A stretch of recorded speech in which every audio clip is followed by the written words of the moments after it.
Район сәламәтлек саклау системасы ничек эшли, диспансеризация сон өчен генә үткәрелмиме? Булар һәм башка мәсьәләләр хакында узган җыелышта сөйләштеләр. Анда Татарстан сәламәтлек саклау министры Марсель Миңнуллин да катнашты. Залда төрле тармак җитәкчеләре, медицина өлкәсе хезмәткәрләре, авыл җирлекләре башлыклары утыра.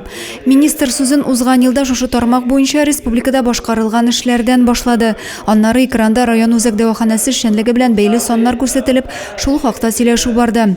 Зәйдә күбрәк кан әйләнеше системасы авыруларыннан үләләр. Икенче урында онкология, сулыш, аш кайнату органнары авырулары тора.